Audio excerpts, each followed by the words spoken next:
Bonsoir au Conspiratorium, je suis votre frère Bertin Bahaya. Encore des sanctions de l'Union européenne contre des personnes qui n'en valent la peine. Nous voulons de vraies sanctions, pas cette poudre aux yeux des Congolais, des mensonges, pendant que dans les coulisses, vous êtes en train de renforcer le Rwanda. Les sanctions, les vraies, sont telles. Sanctionner Kagame, imposer des restrictions, des embargos militaires, des embargos commerciaux. C'est ça les vraies affaires. Arrêtez de vous sanctionner Bertin Bissi, moi. Qu'est-ce qu'il est? Vous sanctionnez je ne sais pas qui là. C'est pas ça les sanctions auxquelles nous on s'attend. Ça, c'est du bruit. Kagame, il a tué 15 millions de Congolais. Il continue à voler au Congo par des compagnies de sous-traitance et tout ça. Non, avec tout ça, vous pouvez le frapper tout de suite. Arracher et arrêter le projet de construction de la piste Formule One là-bas, retirez vos investissements dans les banques du Rwanda, retirez vos investissements dans les compagnies, rapatriez vos compagnies. C'est ça les vraies sanctions. Vous faites ça, nous vous croirons. Nous allons vous ouvrir les portes du Congo. Vous avez fait le business avec nous. Vous allez exploiter. Nous allons commercialiser ensemble et nous allons devenir tous riches. Mais ces choses-là que vous êtes en train de nous raconter, c'est du bluff. C'est de la merde. Et dans l'entretemps aussi, entendez ça. Bon, je veux juste vous faire écouter ça parce que certainement vous avez entendu ça sur RFI, mais écoutez ça.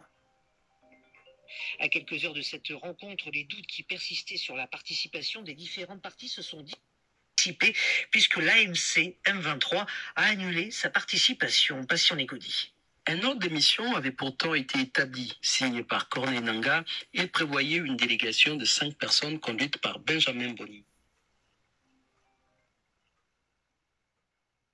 Secrétaire exécutif de l'AFCM 23. Un nom bien connu, inscrit sur la liste des personnalités sanctionnées par l'Union européenne depuis juillet 2024. Les 4 autres membres annoncés étaient des juristes, des administratifs et un responsable militaire.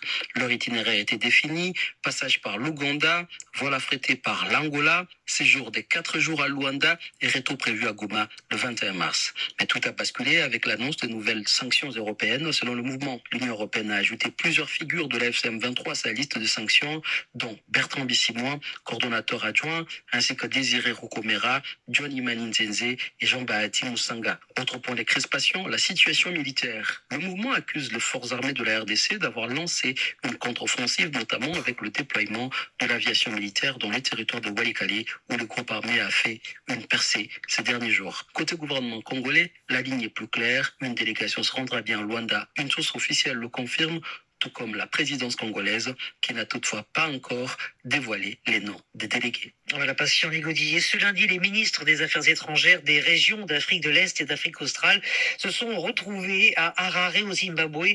Bien sûr, cette réunion était consacrée à la situation dans l'Est de la RDC, avec au programme l'examen des recommandations des chefs d'état-major des 2 blocs régionaux. Ces derniers suggéraient notamment un renforcement du mandat de la MONUSCO pour sécuriser le nord et le sud. La MONUSCO, toujours la MONUSCO. La MONUSCO est toujours à l'abri de tout, mais elle profite, elle se renforce à chaque crise. Ce serait un pompier pyromane. Il met le feu et il prétend venir l'éteindre. C'est ça,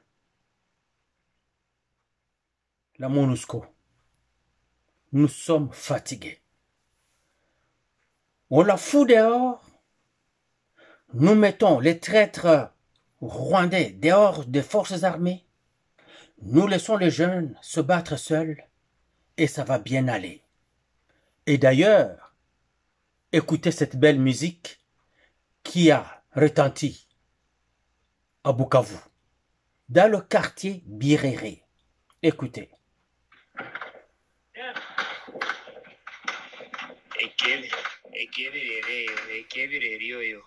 Kebireyo kwa matalie shiwa gosiri ende ko biyosiri mwene mwacho ngizo kumaru ibigini ndio mwumva tuli no munda bafire kabisa marhondera Mungu mashi uri umugurupe ngamutumisha uwo Mungu arumanikire amaboko y'imyanya mashi mwene muri mwacyumvizana ninyu ndio mpamvu rwafire mashi.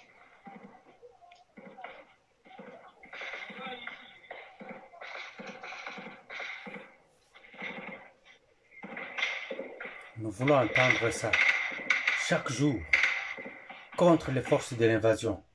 Bakokim.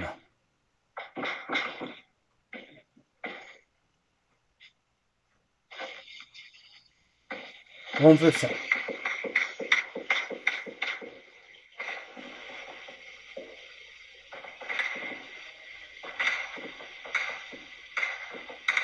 Les Wazalendo sont en action dans le quartier Birere. Nabado, Ngale Mutasikia. Comme dit cet homme sur les réseaux sociaux, utamulia mama yako kama unaye. Tu vas pleurer ta maman si tu en as une. Et c'est le moment.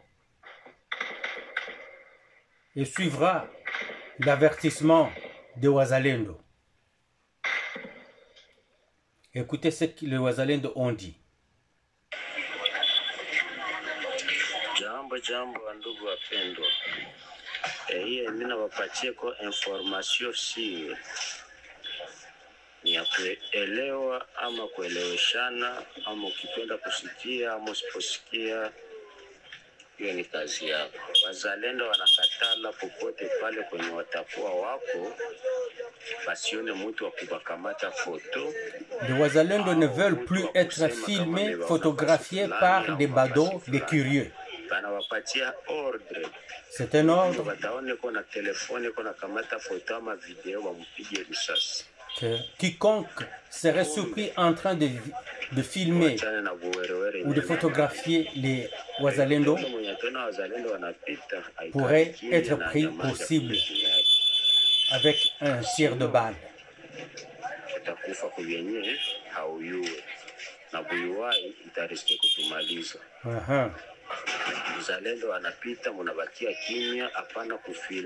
Quand les Wazalendo passent, restez tranquille chez vous, ne filmez pas, ne sortez pas vos androïdes, gardez-les loin de vous.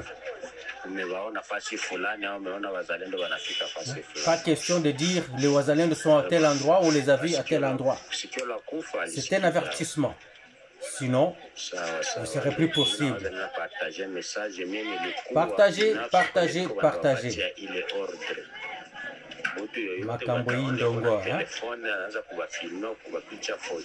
Voilà. Ça commence à bien aller. Il faut comme ça. Parce que ceux-là qui veulent reporter, on voit les Wazalendo, ils filment et puis ils envoient ça au Rwandais. Comment pouvez-vous faire ça à votre propre patrie? On ne fait pas ça. On protège sa patrie. On protège les siens. Gardez vos appareils photo ailleurs. Filmez les ennemis. Montrez ça aux Wazalendo. Photographiez les ennemis. Montrez ça aux Wazalendo. Vendez la position des ennemis aux Wazalendo. C'est ça que vous êtes censés faire tous. Nous allons gagner. Waza waza. Hurrah!